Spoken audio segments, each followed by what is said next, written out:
हे everyone. तो income tax return file करने का सबको एसएमएस आ ही गया होगा अब तक तो।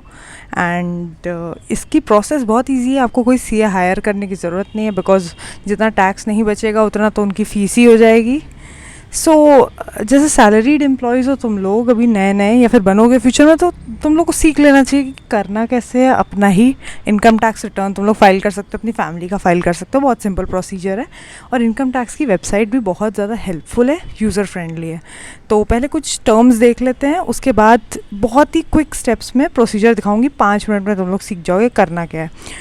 ठीक है, सबसे पहले ITR 1 को बोलते हैं सहज। ये किसके लिए होता है? As you can see it is for applicable for individuals and HUFs। तो बेसिकली जो भी सैलरीड लोग होते हैं उनके लिए ITR 1 एंड ITR 2 रहता है। लेकिन ITR 2 मोस्टली PGBP जिसकी इनकम नहीं है उसको नहीं रहेगा, वरना मोस्टली तुम लोग भी मुझे लगता है ITR 1 में ही आते होगे। सैलरी अगर हो तुम लोग 50 लाख से ज़्यादा नहीं है तुम लोगों की इनकम, एक्सपेक्टेड इनकम, तो तुम लोग ITR 1 में ही आओगे। अब ये सब जो बाकी के ITRs होते हैं वो सारे बड़े बड़े कॉर्पोरेट्स बिजनेसेस वालों के लिए होते हैं, ठीक है। तो तुम्हें उससे कोई मतलब नहीं है, तुम्हारा ITR 1 ही रहेगा, ठीक है।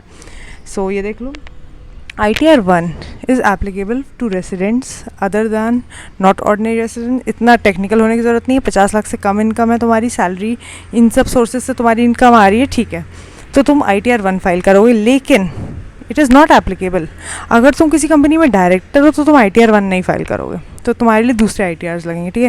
या तुम्हारे पास अनलिस्टेड कंपनी के शेयर्स हैं, या फिर तुम क्या बोलते हैं ब्रॉड फॉरवर्ड लॉसेस हैं तुम्हारे पास कोई भी, या फिर ऐसी ये सारी जो कंडीशंस हैं, इन लोगों को ITR 1 नहीं लगेगा, ठीक है। मैं और तुम तो एकदम नॉर्मल है, हम लोग को ITR 1 ही लगेगा, ठीक है। आगे बढ़ते हैं। ITR 4 भी एक चीज़ होती है। ये सारे अदर दैन LLP देख रहे हो, ये सब ये एप्लीकेबल बेसिकली होता है इनकम जिनकी क्या बोलते हैं, ये देखो, you can read this resident, ये ITR 1 जैसा ही है। ITR 4 is not applicable, same same same. अब आ जाते हैं डॉक्यूमेंट्स। जब तुम फाइल करने जाओगे तो तुम्हारे पास डॉक्यूमेंट्स क्या रेडी होने चाहिए, ठीक है। ऐसा नहीं है कि डायरेक्टली तुम लोग ITR फाइल करने के लिए अपना पहुंच गए उसमें। पहले तो तुम लोगों के पास होने चाहिए पैन और आधार, और दोनों लिंक्ड होने चाहिए। पैन और आधार अगर लिंक्ड नहीं है तो वो एरर दिखाएगा, ठीक है। तो पहले उनको लिंक करो, और अब तो शायद एडिशनल फ़ीस भी लग जाएगी अगर लिंक्ड नहीं है तो। उसके बाद तुम्हारे पास फॉर्म 16 या 16A होना चाहिए। बेसिकली अगर तुम एम्प्लॉयमेंट में हो कहीं पे भी, तो तुम्हारी कंपनी के ही जो भी तुम्हारा एम्प्लॉयर है वो क्या क्या उसने तुम्हें क्या क्या पेमेंट्स दिए हैं, वो सारी डिटेल्स इस फॉर्म में रहती हैं। ये ऑटो जनरेटेड आ जाएगा, तुम्हें इसमें कुछ नहीं करना है, बस डाउनलोड करना है। फिर एक होता है फॉर्म AIS या फिर 26AS। ये जो फॉर्म है इसमें TDS की सारी डिटेल्स होती है कि आज तक तुम्हारा इस साल में क्या क्या TDS कटा है प्रीवियस ईयर में, मतलब ताकि तुम असेसमेंट ईयर में सही से डाल सको, ठीक है। और फिर तुम्हारे पास अगर तुम्हें कोई भी डिडक्शंस वगैरह क्लेम करने हैं, इन सब का प्रूफ रख लेना अपने पास। और बैंक अकाउंट की डिटेल्स होने चाहिए, लोन स्टेटमेंट्स होने चाहिए, क्योंकि तुम्हें रिफ़ंड जहाँ चाहिए वो सब तुम्हें दिखाना पड़ेगा कि मुझे इस अकाउंट में चाहिए रिफ़ंड, ठीक है। प्री रिक्विजिट्स क्या है for availing this service? Basically अभी भी तुम डायरेक्ट फाइल करने पे मत जाओ। सबसे पहले तो अपना एक वैलिड ID एंड पासवर्ड तुम्हें क्रिएट करना पड़ेगा, जो ITR फाइलिंग का पोर्टल है। आधार पैन को लिंक करवा लो, और पैन का स्टेटस एक्टिव होना चाहिए, बस।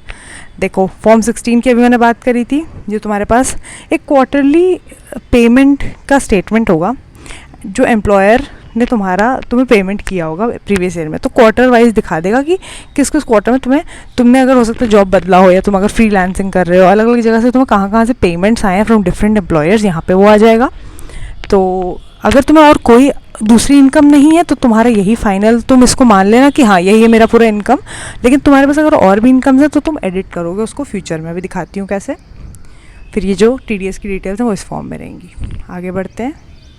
अब स्टेप्स क्या रहेंगे ITR को फाइल करने के लिए? इनकम टैक्स रिटर्न कैसे फाइल करना है अब तुम्हें।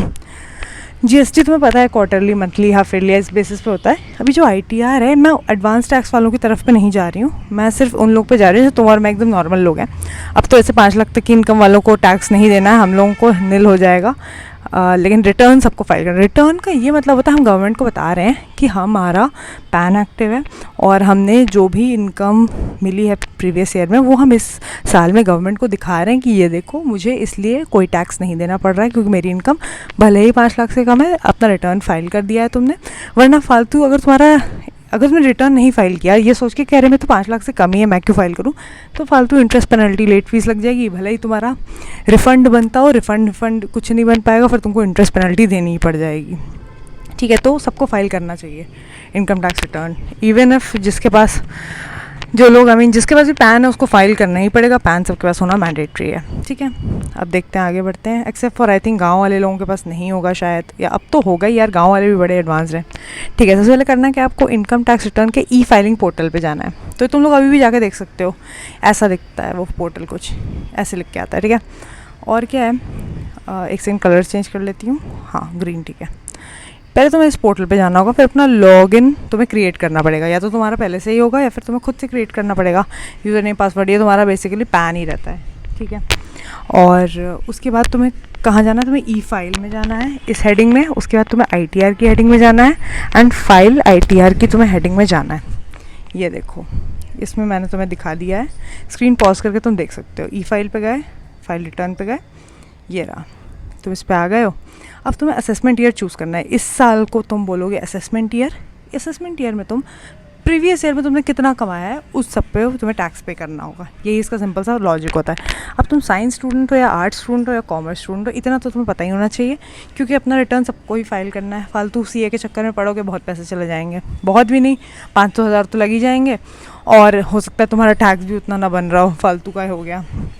ठीक है, अब तुम्हें क्या करना है, या तो तुम खुद ही पहले से अपना एक ड्राफ्ट बनाते चले आए हो, मतलब तुम एज एंड व्हेन तुम्हें जब इनकम्स मिल रही थी तुम अपना बनाते वहाँ पे नोट डाउन करते हुए चले आ रहे थे। ठीक है, या फिर तुमने अभी तक कुछ भी फाइल नहीं किया है तो तुम क्या करोगे, स्टार्ट फ्रेश फाइलिंग। या तो तुम ड्राफ्ट को कंटिन्यू कर लोगे या फिर तुम फ्रेश फाइलिंग स्टार्ट कर लोगे। ठीक है, अब यहाँ पे आ जाते हैं। उसके बाद ये एक पॉपअप आएगा, ये रहा वो पॉपअप।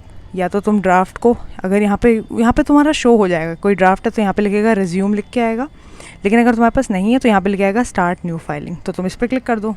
हमने कुछ भी अगर अभी तक नहीं बनाया तो हम इस पर क्लिक कर देंगे। ठीक है, क्योंकि हमें नया फाइल करना है एकदम। ठीक है, अब हम अपना स्टेटस लेंगे, क्या मैं इंडिविजुअल हूँ, हाँ, तो मैं इंडिविजुअल के डॉट पे क्लिक कर दूँगी। अब अपने आप प्रोसीड हो जाएगा। अब हमें चूज़ करना है कि हमारा ऊपर फॉर्म कौन सा एप्लीकेबल है। ठीक है, अब तुम सोचो यार मैं साइंस टू बैकग्राउंड क्यों, मुझे नहीं पता कौन सा फॉर्म लगेगा मेरे पे, तो टेंशन की कोई बात नहीं है, ऐसा वहाँ पे बन के आएगा। या तो खुद ही मुझे पता है कि मेरा फॉर्म क्या एप्लीकेबल है, अगर मैं कॉमर्स वाली हूँ मुझे पता है मेरा ये फॉर्म लगेगा ITR 1 या 4 जो भी है, तो मैं इस पर क्लिक कर दूँगी और प्रोसीड हो जाएगा। लेकिन तुम अगर साइंस वाले हो, तुम्हें नहीं समझ में आ रहा, तो तुम ये देख रहे हो हेल्प, तो ये तुमको इतनी यूज़फुल और हेल्पफुल साइट है, यूज़र फ्रेंडली साइट है, तुमको खुद ही बता देगी कि तुम्हारे ऊपर कौन सा फॉर्म एप्लीकेबल होगा। तुम इस पे जाओगे और तुम्हें 2-4 कंडीशंस येस नो वाले पूछेगा, तुम उसमें येस नो करोगे, फिर वो खुद ही फाइनली बता देगा ठीक है आप पे ये फॉर्म एप्लीकेबल है, अब प्रोसीड करो। ठीक है, फिर तुमने कर लिया प्रोसीड, फिर तुम करोगे अपना डिटेल्स फिल करना स्टार्ट करोगे। ठीक है, सबसे पहले ऐसा नहीं कि इनकम और वो सब डालना तुरंत स्टार्ट कर दिया तुमने, बिल्कुल नहीं। पहले तुम्हें अपने पर्सनल डिटेल्स देने होते हैं, जैसे कि तुम्हारा नेम, फादर्स नेम, ठीक है, तुम्हारा एड्रेस, डेट ऑफ बर्थ, ये सारी चीज़ें, आधार, पैन, वो सब लिंक्ड है कि नहीं, और फ़ोन नंबर, ईमेल एड्रेस, ये सारी चीज़ें तुम्हें देनी है। अगर कोई चेंजेस आए तो तुम उसको एडिट कर सकते हो, बहुत ही बढ़िया। अपनी पहले पर्सनल इन्फॉर्मेशन दो, उसको वेरीफाई करा लो। ठीक है, ताकि हमें ये पता हो जाए कि ओके क्या तुम्हारे ईमेल या फ़ोन नंबर में कोई भी चेंज है, बिकॉज सब कुछ OTP के बेसिस पे होता है ना, कोई चेंज होता है यहाँ पे दिखा दो, नहीं है तो आगे बढ़ते हैं। फिर अब आ जाते हैं नेक्स्ट स्टेप पे। अब तुम्हें ये देखना है कि तुम्हारा नेचर ऑफ एम्प्लॉयमेंट क्या है। क्या तुम एक एम्प्लॉई हो, हाँ तभी तुम्हारे पास इनकम आ रही है ना, या तो तुम बिज़नेस ओनर होगे कोई, ठीक है, तो अलग चीज़ हो जाएगी। सेल्फ एम्प्लॉयड तुम्हें चूज़ करना होगा, या तो तुम गवर्नमेंट के एम्प्लॉय हो तो तुम state government, central government choose करोगे। प्राइवेट हो तो तुम प्राइवेट एम्प्लॉय चूज़ कर लोगे। ठीक है, यहाँ पर नेचर चूज़ कर लेना होता है। और अब यही तुम्हें चूज़ करना है कि तुम फाइल क्यों कर रहे हो। क्या तुम एक एनुअल रिटर्न, ये जो अपना आइडिया है, फाइल कर रहे हो क्योंकि हमें करना है, यस, या फिर तुम ड्यू डेट पे नहीं फाइल कर पाए और तुम्हें नोटिस आया है, गवर्नमेंट से नोटिस आया तो फाइल करो, तो तुम्हें इस ब्लॉक को क्लिक करना होगा। लेकिन हम सब ड्यू डेट के पहले कर लेंगे तो ये हमारा ऑटोमेटिकली ऐसे बन के आएगा। ठीक है, अब इसके बाद नेक्स्ट पूछेगा कि तुम्हें 115 BSE चाहिए कि नहीं। ये बेसिकली ये होता है कि इसमें अलग टाइप के रेट्स लग जाते हैं कंपेयर टू जो नॉर्मल रेट्स चल रहे होते हैं, तो ज़्यादा कंफ्यूज होने की ज़रूरत नहीं है। इसको चुपचाप नो चूज़ कर लो, फालतू इन सब चक्करों में मत पड़ो। ठीक है, आगे बढ़ते हैं, बिकॉज इसमें कोई फ़ायदा नहीं है। 115 BSE में बिल्कुल मुझे तो कोई फ़ायदा नहीं दिखता। ठीक है, नॉर्मली ज़्यादा सही है, बिकॉज आप नॉर्मल, जब आप नॉर्मल चूज़ करते हो नॉर्मल वे ऑफ टैक्सेशन, तो उसमें ज़्यादा आप बेनिफिट्स क्लेम कर सकते हो कंपेयर टू बीएससी। बीएससी में कुछ भी नहीं चूज़ कर सकते हो इतना, ठीक है, उसमें सब रिबेट्स वगैरह आपको गिव अप करने होते हैं। आगे बढ़ते हैं। अब आपको देने होंगे अपने बैंक डिटेल्स, ताकि अगर आपको टैक्स बन रहा है तो आप पे कर दो उसी से, मोड ऑफ पेमेंट बेसिकली। नहीं तो अगर आपको रिफ़ंड बन रहा है 500 रुपये, 5000, 14,000 रुपये का जितना भी बन रहा होगा, तो आपको मस्त इसी बैंक अकाउंट में आ जाएगा। तो यहाँ पे आपने अपने डिटेल्स दे दिए, ठीक है। और हो सकता है आप 2-3 दे दो, कोई दिक्कत नहीं है, जितने देने हो दे दो, लेकिन उसमें से आपको एक प्राइमरी चूज़ करना होगा कि हाँ भाई मुझे इसी से पेमेंट करना है, मुझे इसी में रिफ़ंड चाहिए, ठीक है। अब आपको क्या करना होगा, अब आपने ये सारी डिटेल्स दे दी, अब भाई गेम शुरू करते हैं। अब आप अभी तक जो बातें चल रही थी वो सब पर्सनल इन्फॉर्मेशन ब्ला ब्ला ब्ला वो सब था। अब गेम असली शुरू होगा, जो है एक्चुअली जिससे लोग डरते हैं कि कौन सी इनकम कहाँ डालनी होगी, मुझे डर लग रहा है, मुझे डर लग रहा है। बिल्कुल डरने की कोई ज़रूरत नहीं, बहुत ही नॉर्मल सी चीज़ है। तो अब यहाँ पे आपको 5 हेड्स पूछे जाएंगे कि इनकम फ्रॉम सैलरी है, हाउस प्रॉपर्टी है, अदर सोर्सेज। तो नाम से पता चल रहा है ना, जो सैलरी वाली है उसमें तो ब्लॉक दिया होगा कि सैलरी है तो हाँ 10,000 पर मंथ ऐसे करके वहाँ डाल दो। एचआरए कुछ है तो उस ब्लॉक में एचआरए डाल दो, नहीं है तो मत डालो। जब सैलरी तुम्हारी कॉन्ट्रैक्ट में बन रही हो, तुमको अग्रीमेंट में ही वो सब चीज़ें लिखी होंगी, ठीक है, तो तुमको वो सारी चीज़ें एंटर करनी होंगी। कुछ चीज़ें बाय डिफ़ॉल्ट अपने आप आ जाएंगी, क्योंकि एक स्टार्टिंग में फॉर्म 16 था ना, जो एम्प्लॉयर प्री फिल्ड आता है तुम्हारा, एम्प्लॉयर ने तुमको क्या क्या आज तक पेमेंट किए हैं प्रीवियस ईयर में, तो वो अपने आप फिल्ड आएंगी सैलरी की चीज़ें, बिल्कुल टेंशन मत लेना। लेकिन अगर तुम कुछ एग्जाम्पशन वगैरह क्लेम कर रहे हो, तुमको वो मैन्युअली डालने पड़ेंगे, ठीक है, बिल्कुल डरने की ज़रूरत नहीं है। ये देखो ऐसे बन के आएगा, सैलरी यहाँ पे एडिट कर दो, देखो प्री फिल्ड आएंगी कुछ चीज़ें। तुम्हें लग रहा है कि नहीं मुझे यहाँ पे खुद से 1-2 चीज़ें डालनी है, अपना मस्त एडिट कर लिया, ठीक है, खुद ही कैलकुलेशन करेगा। तुमको ज़ीरो दिमाग लगाना है, ज़ीरो नहीं, ज़ीरो भी नहीं, 1% दिमाग लगा लेना बस, कि सही जगह सही नंबर टाइप कर देना बस, ठीक है। उसके बाद ये हो गया तुम्हारा फाइनल। अभी तुम ये सब कुछ एकदम लास्ट स्टेप तक भी एडिट कर सकते हो, तो कोई दिक्कत नहीं है। अब यहाँ अपना हाउस प्रॉपर्टी की तुम्हें मंथली रेंट कहीं से आ रहा है तो डाल दो, छुपाने की कोशिश मत करना, बिकॉज TDS उस पर कटा ही होगा, तो छुपा वैसे भी नहीं पाओगे, ठीक है। और वैसे बड़े बड़े प्रॉपर्टी डीलर्स तो अगर छुपाते हैं तो उन पर अच्छी रेड पड़ती है फिर, ठीक है। अब इनकम फ्रॉम अदर सोर्सेज है तो यहाँ ऐड डिटेल्स में डाल दो, नहीं है तो मत डालो। बेसिकली मतलब कोई लॉटरी वॉटरी लग गई या फिर तुमने कहीं फ्रीलांसिंग में एक्स्ट्रा पैसे कमा लिए तो डाल दो यहाँ पे डिटेल्स। छुपाना कुछ नहीं है बेसिकली, और अगर छुपाना है तो खुद मत छुपाओ, CA की मदद लो। CA आपको इलीगली नहीं, लीगल वे में चीज़ों को मैनेज करके दिखाएगा कि कैसे आप बेनिफिट्स का, जो एग्जाम्पशंस वगैरह हैं, डिडक्शंस का बेनिफिट्स उठा के लॉ में आप अच्छे से चीज़ों को यूटिलाइज़ कर सकते हो, ठीक है। अब डाल देंगे यहाँ पे ये सारी चीज़ें, रिपीट ब्ला ब्ला ब्ला। अब ये सब तुमने डाल दिया, फाइनली यहाँ पे तुम्हारा ये ऑटो कैलकुलेटेड आएगा ग्रॉस टोटल इनकम जितनी भी बन रही हो, ठीक है, प्रीवियस ईयर में, ठीक है। अब तुम्हें लग रहा है कि यार मुझे एग्जाम्पशंस बनते हैं कुछ, ठीक है, तो तुम यहाँ पे अपने एग्जाम्पशंस मैन्युअली ऐड कर करके डालोगे, ठीक है। मतलब वो अलग से प्रॉपरली कॉलम्स बने रहते हैं, सेक्शन वाइज लिखा होता है, सेक्शन 80C, CCC, CCD ऐसा करके अपना करते रहोगे। उसके बाद फिर कंफर्म करना है तो कंफर्म कर लो, वरना इसको बाद में भी एडिट कर सकते हो, कोई दिक्कत, डरने की कोई बात नहीं है। आगे बढ़ लिए, ये देखो अगर आपको कोई क्लेम्स हैं तो यहाँ पे आप उसको ऐड कर सकते हो। ये देखो ऐसे करके ब्लॉक्स में लिख के आता रहता है TTA एंड ऑल दैट, लेकिन उसके प्रूफ भी दिखाने पड़ेंगे, ऐसा नहीं है कि अपनी मर्ज़ी से जो भी डाल दिया, प्रूफ दिखाना पड़ेगा हर चीज़ का। हाँ ओके, टोटल डिडक्शंस आ गए आपके, उसके बाद आपने उसको कर दिया कंफर्म। अब आप बढ़ गए आगे, ठीक है, आपकी इनकम आ गई, उसमें से जो एग्जाम्पशंस बनते हैं वो कट पिटा के फाइनली यहाँ पे अब लिख के आएगा कि आपके टैक्स कितना बन रहा है, यहाँ लिख के आएगा, ठीक है। यहाँ आप 26AS जो स्टेटमेंट के बारे में मैंने बात किया था, यानी ये TDS की जो स्टेटमेंट होती है, यहाँ पे आप इसको व्यू कर सकते हो। तो आपको TDS यहाँ पे ऐड हो जाता है, याद है ना। वैसे जिन लोगों ने साइंस लिया उन्हें नहीं पता होगा, बट कोई बात नहीं, ये सारी चीज़ें गवर्नमेंट तुम्हारी खुद हेल्प करती है, तुम्हें बिल्कुल यहाँ दिमाग लगाने की ज़रूरत नहीं। सारी चीज़ें यहाँ पे खुद बन के आती जाएंगी, अपना TDS TCS जो भी बनता है तुम्हारा, एडवांस टैक्स जो भी है, फाइनली टोटल टैक्सेस पेड यहाँ पे लिख के आएंगे तुम्हारे। अब तुम्हें इसे कंफर्म करना होगा, क्योंकि ऑफ कोर्स अगर पे करना बनता है तो बनता है भाई, इसमें तुम लड़ नहीं सकते गवर्नमेंट से, ठीक है। अब ये दूसरा एक एग्जांपल है कि किसी को you need to make payment of 82,220 rupees, इतना टैक्स बन रहा है किसी का। या तो उसकी बहुत ज़्यादा इनकम है, जैसे कि हमें पता ही है कपिल शर्मा ने एक बार 15 करोड़ का टैक्स पे किया था एक असेसमेंट ईयर में। तो कितना, ये तो फिर it's just peanut, these are just peanuts compare to जो कपिल शर्मा ने पे किया, ठीक है। लेकिन तुम और मैं एक नॉर्मल से लोग हैं, हमें इतना सैलरी नहीं है, हमें इतनी इनकम नहीं है, तो हो सकता है हमारा ज़ीरो हो जाए, तो हमें हो सकता है रिफ़ंड भी मिल जाए अगर हमने कुछ बेनिफिट्स का क्लेम लिया है तो, ठीक है। फिर यहाँ पे ये सब शो हो जाएंगी चीज़ें। अब हमें कुछ भी नहीं करना, ये सब ऑटोमेटिकली ऑटो कैलकुलेट, एकदम मस्त ऑटो कैलकुलेट। अगर कुछ भी हमें इंटरेस्ट वगैरह बन रहा है तो यहाँ पे शो हो जाएगा, लेट फीस, इंटरेस्ट। अगर हम ड्यू डेट के बाद कर रहे हैं, हमारे ऊपर कोई नोटिस के ऊपर हमें कुछ एक्स्ट्रा पे करना पड़ रहा है, पेनल्टी वगैरह, सब शो हो जाएगा, कोई दिक्कत नहीं है। फाइनली कितनी अमाउंट पे करनी है यहाँ पे आ जाएगी। अब देखो भाई, इन लोगों ने भी दो आपको ऑप्शंस दे रखे हैं, हर चीज़ में पे लेटर चल रहा है, फ्लिपकार्ट पे लेटर, अमेज़ॉन पे लेटर।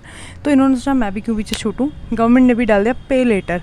लेकिन गवर्नमेंट के साथ खिलवाड़ नहीं करना है बिल्कुल। Later is the worst thing, later is never the better. Later को कभी चूज़ नहीं करना, हमेशा पे नाउ को चूज़ करना है, ठीक है। तो आप तुरंत पे करिए, मतलब लाइबिलिटी का झंझट चाहिए ही नहीं अपने सर पे, ठीक है। तो तुरंत पे करो। और देखो एक और ये एग्जांपल है कि you need to make payment of zero, तो उससे ऊपर वाले तो 86,000 समथिंग का उसको पड़ रहा था टैक्स। ये जो ये वाला है इसको ज़ीरो टैक्स पड़ रहा है। जैसे तुम और मैं नॉर्मल से लोग, हमें ज़ीरो टैक्स पड़ रहा होगा। हमारी कोई या तो इनकम नहीं है, या तो ये ग्रॉस इनकम 4 लाख की है, तो हमारी जो इनकम है वो स्लैब के अंदर आ रही है कि 5 लाख तक वालों को कोई इनकम नहीं, ना ही हमें कोई इंटरेस्ट वगैरह है, तो ये हमें कोई टैक्स देने की ज़रूरत नहीं है। बस हम अपनी रिटर्न समरी यहाँ पे देख सकते हो या फिर अपना फाइनली तुम खुश हो गए कि चलो ज़ीरो आ रहा है, प्रीव्यू रिटर्न कर लिया जाए और अब तुम आगे बढ़ोगे। एंड फाइनली अगर पेमेंट बनता है तो पे करोगे, यूपीआई के थ्रू कर सकते हो, या फिर तुमने जो बैंक चूज़ किया था ऑफकोर्स उसी के थ्रू तुम्हें करना होगा। फिर तुमने पे किया, यहाँ पे तुम्हें एक चालान रिसीट बन के आ जाएगी। It will be a proof कि तुमने टैक्स पे किया है, यस। और ये तुम्हारे जीएसटी पोर्टल में हमेशा बना रहेगा, ठीक है। चाहो तो इसको प्रिंट आउट करा सकते हो, डाउनलोड करके अपने पास ऐसे कॉपी रख सकते हो कि हाँ मैं हर साल पे करती हूँ टैक्स, या देखो मेरी कॉपी हर साल की, ठीक है। इसको डाउनलोड कर सकते हो चाहो तो। बस ऑलमोस्ट ख़त्म। एंड एक दो बहुत इंपॉर्टेंट चीज़ें बता दूँ। अब तुम सोच रहे हो कि मैंने टैक्स पे कर दिया, चलो बहुत बढ़िया, I am a winner now, everything's great, but no, the game is not yet over. क्योंकि तुमने जो खुद से सेल्फ अप्रेज करके तुमने जो टैक्स पे किया उसको तुमको खुद ही को वेरीफाई भी करना पड़ेगा। अगर तुमने टैक्स पे भी कर दिया जो भी है, उसके 6 मंथ्स के अंदर तक तुमने उसको वेरीफाई नहीं किया खुद से, तो पूरा तुम्हारा कैलकुलेशन ज़ीरो हो जाएगा, निल हो जाएगा। एंड तुम्हें शायद बहुत गंदी पेनल्टी वगैरह लगनी स्टार्ट हो जाए। उसको ये मान लिया जाएगा कि तुमने कभी टैक्स पे ही नहीं किया, बिकॉज तुमने उसको वेरीफाई नहीं किया। अब वेरीफाई में कोई डरने की ज़रूरत नहीं है। Verification is just like OTP authentication जैसे करते हैं हम, ठीक है। तो यहाँ पे आप अपना प्रीव्यू करोगे, रिटर्न में यहाँ पे अपना डालोगे IX जो भी तुम्हारा नाम है, son of resident of blah blah blah, ये तुम्हारे पैन वैन की डिटेल्स हैं, blah blah blah. Basically it's like a declaration जो एक टैक्स पेयर ले रहा है कि हाँ अगर कोई फ्यूचर में इसमें गलतियाँ मिलती हैं तो गवर्नमेंट मुझे सू कर सकती है, गवर्नमेंट मेरे ऊपर एक्शन ले सकती है। It's like a declaration, you have to verify it yourself. एक का गवर्नमेंट तो नहीं अब चेक करेगी ना, मतलब एक का तो वेरीफाई गवर्नमेंट डेफिनेटली डिपार्टमेंट करता है, बट आपको खुद से सॉलमली वो चीज़ स्वेयर करनी है, इट्स लाइक एन एफिडेविट, ठीक है, ताकि गवर्नमेंट आप पे एक्शन ले सके फ्यूचर में। अब कुछ नहीं, बस यहाँ पे वेरिफिकेशन आ जाएगा कि तुमने सॉलमली यहाँ पे स्वेयर किया है, सब कुछ सही है और तुमने कोई चीटिंग नहीं करी, और अगर फ्यूचर में कोई चीटिंग भी होती है तो तुम्हारे ऊपर गवर्नमेंट एक्शन ले सकती है। अब उसको तुम वैलिडेट करोगे, ये देखो ऐसे ऐसे करके तुम्हारे यहाँ पे रिटर्न पूरा हो जाएगा, वैलिडेशन सक्सेसफुल। हाँ फाइनली, जैसे ही तुमने ये स्टेप देखा तुम बहुत खुश हो जाना चाहिए कि यस तुम्हारा काम ऑलमोस्ट हो चुका है। देन यू विल प्रोसीड और अपना वेरिफिकेशन कंप्लीट करोगे। कैसे होगा वो? इंस्टेंट वेरिफिकेशन वाया आधार OTP या फिर लेटर। भाई मैंने क्या कहा था, लेटर वेटर कुछ नहीं, तुरंत काम करो, तुरंत ख़त्म करो उसे काम। देखो विदिन 120 डेज़ में वेरीफाई नहीं किया तो गड़बड़ हो जाएगी।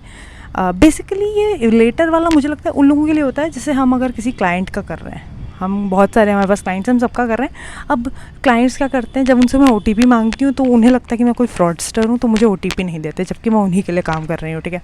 फिर मुझे उन्हें पूरा एक्सप्लेन करना पड़ता है कि मैं इस ऑफिस से हूँ, ब्ला ब्ला ब्ला, एंड याद करिए मैंने आपसे कल भी बात करी थी, ब्ला ब्ला ब्ला। फिर उन्हें लगता है कि नहीं ये तो स्कैम है, स्कैम, तो वो बिल्कुल नहीं देते हैं OTP। तो ये उन लोगों के लिए कि आप बाद में कर लीजिए, जब आपके हेड जो हैं, आपके फर्म के जो हेड हैं, जब वो उनसे बात कर लेंगे कि सर वो हमारे ही एम्प्लॉई है, प्लीज़ उसे OTP दे दीजिए, तो उन लोग के लिए लेटर है। वैसे आप और मैं जैसे अपना खुद का फाइल कर रहे हैं तो हम तुरंत कर लेंगे, आधार लिंक्ड हमारे पास OTP आ जाएगा, मस्त हम उसको कर लेंगे। और फाइनली जब तुम्हें ये दिखाई देगा that you have successfully filed and verified, तो फाइल करना सिर्फ ज़रूरी नहीं है, वेरीफाई भी करना ज़रूरी है, वरना सब बर्बाद हो जाएगी मेहनत, ठीक है। फाइनली तुम्हारे सारे स्टेप्स खत्म होते हैं, इसको डाउनलोड मत करना, कोई ज़रूरत नहीं है, पड़ा रहेगा डैशबोर्ड में तुम्हारे। यस, तुम्हारी रिटर्न हिस्ट्री में, हाँ yes, see it was so easy. Basically तुम्हारे पास सारी चीज़ें पहले से होती हैं, तुम्हें गवर्नमेंट बहुत हेल्प करती है एंड बिल्कुल डरने की ज़रूरत नहीं है, सब कुछ तुरंत हो जाएगा। हाँ, see it was so easy and I hope तुम्हें वीडियो पसंद आया हो और खुद से अपना तुम लोग वेरीफाई कर सकते हो, अब तुम लोग अपना काम खुद से कर सकते हो। And like share and subscribe कर देना अगर वीडियो पसंद आया तो। Thank you so much.